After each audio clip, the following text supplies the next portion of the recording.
तो मुझे एक चीज समझ में यहाँ पे आ गया, राहुल गांधी की नॉलेज और क्या कहते हैं उनके भाग्य मत समर्थक के नॉलेज एक जैसा होता है। इसलिए मैं बता देना चाहता हूँ, देश में सबसे सुखी नेता कौन है मालूम है आपको? ना राहुल गांधी सबसे सुखी नेता। वो कैसे? ना जीत की उम्मीद, ना हारने का डर, ना पत्नी का टेंशन, ना बच्चों का फिकर, ना उम्र का लिहाज, ना खोपड़ी में दिमाग, बुद्धि शून्य फिर भी ज्ञान का भंडार, ना कोई धंधा ना कोई रोजगार, फिर भी जिंदगी एकदम झक्कास। तो ये है राहुल गांधी की। पहला प्रधानमंत्री है भारत के इतिहास का जो भारत की सीमा पे जाता है और सैनिकों को दिवाली के दिन गले लगाता है। पहला प्रधानमंत्री है जो विदेश में जाकर हिंदी में बात करता है। पहला प्रधानमंत्री है जिसने पूरे विश्व में इस देश का मस्तक गर्व से ऊंचा किया है। पहला प्रधानमंत्री। एक बार जोरदार तालियां ऐसे प्रधानमंत्री के लिए। वो अपने कुछ न कुछ तो गड़बड़ी करते होंगे, मशीन में गड़बड़ी करते होंगे, कुछ न कुछ तो गड़बड़ी करते होंगे। अच्छा, कौन मशीन में गड़बड़ी? वोट की मशीन में गड़बड़ी करते होंगे। वो तो बिहार में तेजस्वी यादव का सत्ता बन रहा था, पता नहीं एकाएक नीतीश कुमार का बीजेपी में थे, बन गए। अच्छा, हाँ, कुछ न तो कुछ कारण होगा, मोदी जी का खेल है वो कुछ न कुछ। 2014 से पहले ईडी ने जो कैश का जो ये कैश इकट्ठा किया था, जहां से भ्रष्टाचार किया था, कितना किया था मालूम है? 9 लाख करोड़ का। अब 2014 के बाद जो ईडी ने जितने कैश का जो भ्रष्टाचारी के घर से इकट्ठा किया है, कितने का किया मालूम है?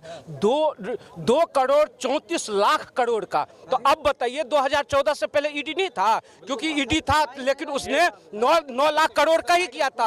और 2014 के बाद 9 साल के अंदर में 2 करोड़ 34 लाख करोड़ का जो इकट्ठा किया, कहां से किया? ये भ्रष्टाचारी के घर में घुस के ये ईडी जो है पैसे इकट्ठा कर रहा है। क्या नाम है? रोजगार। कमलेश यादव।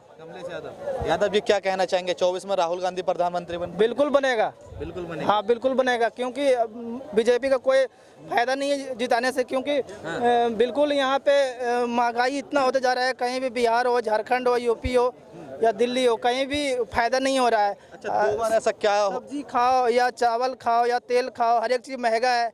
अब मोदी जी को वोट दे दिए जा रहे हो आप, क्या फायदा मोदी जी को वोट देने से? 2 बार ऐसा क्या रह गया कि राहुल गांधी में जो 2 बार प्रधानमंत्री नहीं बन पाए, 14 में, 19 में? अब वो अपने कुछ न कुछ तो गड़बड़ी करते होंगे, मशीन में गड़बड़ी करते होंगे, कुछ न कुछ तो गड़बड़ी करते होंगे। अच्छा, कौन मशीन में गड़बड़ी? वोट की मशीन में गड़बड़ी करते होंगे। वो तो बिहार में तेजस्वी यादव का सत्ता बन रहा था, पता नहीं एकाएक नीतीश कुमार का बीजेपी में थे, बन गए। अच्छा, हाँ, कुछ न तो कुछ कारण होगा, मोदी जी का खेल है वो कुछ न कुछ। अच्छा, छत्तीसगढ़ में देखा जाए, जैसे बीजेपी की सरकार बनी, तेलंगाना में कांग्रेस की सरकार बनी। तेलंगाना में ईवीएम खराब नहीं हुआ, कर्नाटक में नहीं हुआ, हिमाचल में नहीं हुआ। जहाँ जहाँ कांग्रेस सरकार बनती है, इसके पहले राजस्थान में नहीं हुआ। इसके पहले राजस्थान में नहीं हुआ। तो आप भैया बता रहे, जैसे आप कह रहे हैं कि विकास नहीं हुआ, ये सारी चीजें आप कह रहे हैं। आप ये बताइए कि विपक्ष को किस बेसिस पे, उनका क्या एजेंडा है? आप ये बताइए, राहुल गांधी जी के पास ऐसा उन्होंने क्या मैंडेट लेके पब्लिक के सामने जा रहे हैं? वो पूंजीपतियों को कह रहे हैं कि हम इनकी सरकार, सारा पैसा उठा के पूंजीपतियों को। अगर पूंजीपति नहीं होगा, अगर आपके यहाँ व्यवसायिक नहीं होगा, तो रोजगार बढ़ेगा कैसे? आप हमें बताइए। अगर आपके यहाँ व्यवसाय नहीं होगा, हमारा आम पब्लिक नौकरी जॉब उनको नहीं मिलेगा। जैसे आप अमेरिका की बात कीजिए, बिल गेट्स और सारे जो लोग भी हैं, वो उनके पास पैसा हो रहा और वो और इनोग्रेशन करते जा रहे हैं। जैसे अभी हमारा, आप समझिए कि हम रॉकेट या और सारी चीज़ें, अभी हम विक्रम आदित्य को लॉन्च किया, या हम चंद्रयान भेजे। ये सारे जो इनोग्रेशन कर रहे हैं, हम इनोग्रेट कर रहे हैं, वो अपडेट कर रहे हैं, वो सारी चीज़ें कैसे होंगी? आप कह रहे हो महंगाई, आप और अदर कंट्री को ले लीजिए, वहाँ महंगाई दर कितना है और भारत की महंगाई दर कितना है। पूरे जब वैश्विक तरीके से ये मुद्रा स्फीति बढ़ी हुई है, महंगाई बढ़ी हुई है, तो भारत में तब भी उस लेवल से कंट्रोल बहुत ज़्यादा अच्छा है। और सारे इन्वेस्टर, आप बताएं, चाहे विदेशी हो और उसके बाद चाहे इंडिया के जो भी हमारे लोकल लोग थे, जो इनके पास कल एक दुकान चला रहे थे, वो आज बड़े लेवल पर अपना और होलसेल का दुकान उन्होंने बढ़ा लिया। जो बेचारा एक किराने की दुकान छोटे से टंकी में चला रहा था, वो किराने से हटा करके अपने किसी घर में, और इसमें बड़ा हमारे यहाँ युवा हैं और हमारे यहाँ सारे युवाओं के लिए और हमारे सारे यहाँ के जो बिजनेसमैन हैं, वो हमें ही सारी फैसिलिटी। आप हमें बताइए भैया हैं, 2014 2014 के पहले कह रहे महंगाई है, 2014 के पहले आपके पास क्या नाम है कीपैड वाली मोबाइल होती थी, वो भी 4000 5000 में मिलती थी। अगर भैया नोकिया को मालूम होगा, नोकिया जब आई थी 2005 या 6 के बाद, तो वो 10 या 11,500 रुपये में आई थी, और उसके बाद वो फैसिलिटी नहीं मिलती थी, और उसमें 10 रुपये डालोगे आप तो 5 मिनट आपको बात करने को मिलता था, ठीक है। और अगर आप 100 रुपये 150 रुपये का रिचार्ज करके आप फुल डे उस पर काम कर रहे हो, आप यूट्यूब पे जा रहे हो, आप बहुत बच्चे पढ़ाई कर रहे हैं उस सारी चीजों ऐसा से। है, आपकी बात से सहमत हूँ, सब बढ़िया है, पर एक बात और कहना चाहता हूँ, पहला प्रधानमंत्री है भारत के इतिहास का जो भारत की सीमा पे जाता है और सैनिकों को दिवाली के दिन गले लगाता है। पहला प्रधानमंत्री है जो विदेश में जाकर हिंदी में बात करता है। पहला प्रधानमंत्री है जिसने पूरे विश्व में इस देश का मस्तक गर्व से ऊंचा किया है। पहला प्रधानमंत्री, एक बार जोरदार तालियां थे प्रधानमंत्री के लिए। ये तो कह रहे हैं राहुल गांधी प्रधानमंत्री बनेंगे। अरे भाई साहब, कौन बोल रहा है? भारत का संविधान सबको प्रधानमंत्री बनाने का मौका देता है। भारत का एक मिनट आप बोलिए भाई साहब, भारत का संविधान आपको भी प्रधानमंत्री बनने का मौका देता है, परंतु योग्य तो बनिए। नहीं योग्य बनिए भाई साहब, हमारे देश की जनता अगर राहुल गांधी को योग्य मानती होगी तो बना देगी 2024 में प्रधानमंत्री। कांग्रेस के मुझे वो काम बताएं जो जनता के हित में हुए हो।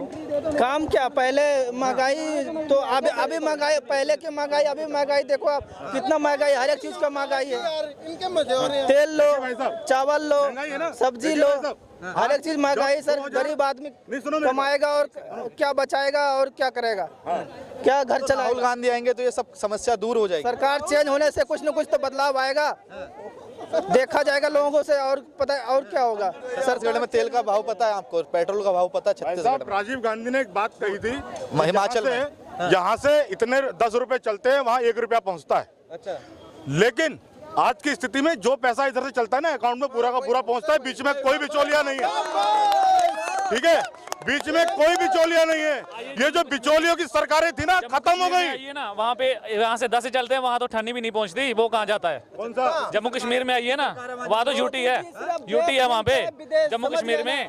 कश्मीर में सरकार 10 से चलते हैं, करते हैं वहाँ तो एक एक करके बोले, एक एक करके बोले, एक एक करके बोले, एक एक करके बोले। 14 लाख का सूट बूट सिर्फ मोदी जी बांध रहे हैं, और गरीब को क्या दे रहे हैं? 15 लाख कहाँ गया? गरीब को क्या दिए? अच्छा, 15 लाख रुपए नहीं मिले। हाँ, उन्हें वादा किए थे, क्यों नहीं दिए? उन्होंने वादा ये किया था, वादा कोई नहीं किया था उन्होंने। यार एक बात बताओ, मैं ये कह रहा हूँ कि विदेश में इतना पैसा पड़ा है काले धन के रूप में कि अगर वो आ जाता है तो प्रत्येक व्यक्ति के ऊपर 15-15 लाख होगा। ये बात हुई थी, चाहे वीडियो खोल के देख लो, अगर किसी को नहीं, शर्त लगाता हूँ वीडियो खोल के देखो, अगर ये कहा हो कि हर एक को मैं दूंगा तो यहीं पे मैं अभी जो कहोगे वो करता हूँ। अभी दिखाओ वीडियो खोल के, अगर उसने कहा हो। कैसी बातें कर रहे हो आप? अभी तो मोदी जी को 9 साल हो गए, अभी तो मोदी जी को 9 साल हो गए, 9 साल से काला धन क्यों नहीं आया? वो भी बताइए ना, क्यों नहीं आया? अभी मिलते होंगे 350 करोड़ रुपए। 352 करोड़ कांग्रेस से मिल रहे हैं ना, जो कांग्रेस ने लूटे बूटे वो मिल रहे हैं, जो बड़े कांग्रेस ने पैसे लूटे, उनसे भी तो ले आओ। हाँ, कांग्रेस ने पैसे लूटे, घोटाले करे, मानते हो आप? अरे जो घोटाला कर रहा है तो वो कर रहा है ना, तो बीजेपी में कम है क्या? एक डेटा मैं क्लियर कर देता हूँ। 2000 अच्छा सुन लो दोस्त, मैं कह रहा हूँ एक डेटा सुन लो। 2014 से पहले, अरे 2014 से पहले ईडी ने जो कैश का जो ये कैश इकट्ठा किया था, जहां से भ्रष्टाचार किया था, कितना किया था मालूम है? 9 लाख करोड़ का। अब 2014 के बाद जो ईडी ने जितनी कैश का जो भ्रष्टाचारी के घर से इकट्ठा किया है, कितने का किया मालूम है? 2 करोड़ 34 लाख करोड़ का। तो अब बताइए, 2014 से पहले ईडी नहीं था, क्योंकि ईडी था लेकिन उसने 9 लाख करोड़ का ही किया था, और 2014 के बाद 9 साल के अंदर में 2 करोड़ 34 लाख करोड़ का जो इकट्ठा किया, कहां से किया? ये भ्रष्टाचारी के घर में घुस के ये ईडी जो है पैसे इकट्ठा कर रहा है। तो उसका जवाब तो आप ये जो और दूसरी बात ये कर रहे हैं जो ईवीएम हैक कर लिया था बीजेपी, इसलिए बीजेपी। तो अभी एक चीज मैं बता देता हूं, जो ये विपक्षी पार्टी के जो समर्थक है और विपक्षी पार्टी से दोनों से एक सलाह दे देना चाहता हूं। असफलता एक चुनौती है, उसे स्वीकार करो, क्या कमी रह गई देखो और सुधार करो। लेकिन दिक्कत ये है जो ये लोग सुधरने का नाम नहीं लेते हैं। चुनाव से पहले ये लोग सनातन का विरोध करेंगे, दो मुद्दा छोड़ दो, सनातन का विरोध करते हैं, जैसे ही रिजल्ट आ गया तो ईवीएम का पर ठिकरा फोड़ देते हैं। एक इसलिए मैं बता देना चाहता हूं, जो एक विद्यार्थी था, उस विद्यार्थी को केवल एक लेख याद था, गाय पे लेख। अब हुआ ये, जो एक बार परीक्षा में उससे पूछ दिया ताजमहल पे लेख लिखने के लिए, अब लेख लिखे तो लिखे क्या, तो लिखना शुरू कर दिया। ताजमहल आगरा में स्थित है, ताजमहल के पीछे एक झोपड़ी है, उस झोपड़ी में एक गाय रहती है, गाय चार पाया जानवर होती है, गाय दूध देती है, शुरू। तो वही हाल हो गया इन विपक्षी पार्टी का। जैसे ही रिजल्ट आ जाए तो कोई मुद्दा नहीं है तो ईवीएम पे ठिकरा फोड़ दो। तो वही चीज है, अगर ये लोग नहीं सुधरेंगे तो आने वाले वक्त में विपक्ष खत्म हो जाएगी। लेकिन मैं एक चीज और बता देता हूं, जो लोकतंत्र में जो पक्ष का मजबूत होना तो जरूरी है ही, साथ में विपक्ष का भी मजबूत होना जरूरी है। लेकिन ये विपक्षी पार्टी ये चीज समझ ही नहीं रहा है और ना इस लायक है, जो विपक्ष में बैठने की लायक नहीं है ये। तो इसलिए इन लोगों का सत्यानाश होने वाला है, खत्म होने वाला है, इनका कोई अब पूछने वाला नहीं है। सवाल ये है, महागठबंधन में 26 चेहरे हैं, 26 के 26 कहते हैं हम पीएम बनेंगे। नीतीश कुमार हो, अरविंद केजरीवाल हो, राहुल गांधी हो, चाहे ममता बनर्जी हो, चाहे अखिलेश यादव हो, तो किस किस को पीएम बनाएंगे? बहुत बढ़िया। अखिलेश यादव और लालू यादव, तेजस्वी यादव। अखिलेश यादव बोल दिया भैया, कैसे? अखिलेश यादव और तेजस्वी यादव मुख्यमंत्री बनेंगे इस बार बिहार में। तेजस्वी यादव पीएम का बात कर रहा हूं मैं, प्रधानमंत्री। प्रधानमंत्री तो बताइए, पता नहीं है मेरे को कौन आप राहुल कह रहे थे, मैं कह रहा हूँ महागठबंधन बनेंगे। राहुल गांधी बिल्कुल बनेंगे, पर मुख्यमंत्री बनेंगे बिहार में तेजस्वी यादव, और राहुल गांधी बनेंगे 24 में। और क्या ये रिकॉर्डिंग रहेगा भाई? हम तो नहीं बनाएंगे भाई, महंगाई। अच्छा मोदी, अरे मोदी जी क्या किए? मोदी जी देश का नाम था भारत, इंडिया, ठीक है, बदल दिया उसमें पैसा क्यों खर्चा किया? गरीब आदमियों को बांटता। कैसी बात कर रहे हो? कौन से रिपोर्ट ज्ञान है नहीं, मतलब फिर भी कह रहे हो भारत का, इंडिया का नाम भारत कर दिया। कहाँ, किस पे पैसा खत्म कर दिया? क्या किया? सुनो मैं बताता हूँ, वही होता है ना कि जब व्हाट्सएप यूनिवर्सिटी से पढ़कर आते हैं ना कि प्रधानमंत्री, सुने एक सेकंड सुन लो, जब ये व्हाट्सएप यूनिवर्सिटी से पढ़कर आते हैं ना तो जानकारी उतनी है जितना इनको दिया जाना चाहिए, उसके अलावा इनके पास जानकारी नहीं है। भाई साहब ऐसी कोई भी संवेदन मतलब कुछ भी संशोधन नहीं है। जानकारी के लिए बता दूं, संविधान में लिखा हुआ है India that is Bharat, Bharat that is India, और वो जो शब्द है आज भी तुम्हें समझना पड़ेगा। ये जो तुम बखेड़ा घुमा रहे, दूसरा कह रहे राहुल गांधी प्रधानमंत्री बन जाएंगे। मैं राहुल गांधी के एक काम पूछना चाहता हूँ, ये नहीं बता पाएंगे। अखिलेश यादव जो सफाई महोत्सव कराते थे, रात को वहाँ पर नचनिया नचाते थे और पूरी रात वो कर देते थे, ठीक है। हाँ योगी जी कर रहे हैं ना, मैं बता रहा हूँ। अरे अच्छा सुन, योगी जी आज जो कर रहे हैं ना वो पूरा जनता देख रहा है। दीपावली पे लाखों में दिए जलते हैं, ठीक है। अरे क्या नाम है, धर्म और संस्कृति की बात की जाती है। माफिया और आतंकवादियों और पत्थरबाजों पे गोलियां चलती है, उनके घरों पे बुलडोजर चल रहा है। कौन आम इंसान है जिसके घर पे बुलडोजर योगी जी ने चलाया? अतीक अहमद गरीब आदमी था, मुख्तार अंसारी गरीब आदमी है, ये कौन है? चाचा है, गरीब आदमी है। तुम बताओ कौन है गरीब है? गरीब ही है। यादव जी पे, यादव जी घर में क्यों चला रहे थे? क्या बोला था यादव जी ने? वो बोले कि उसके घर में चला दो बुलडोजर। यादव जी ने क्या बोला था?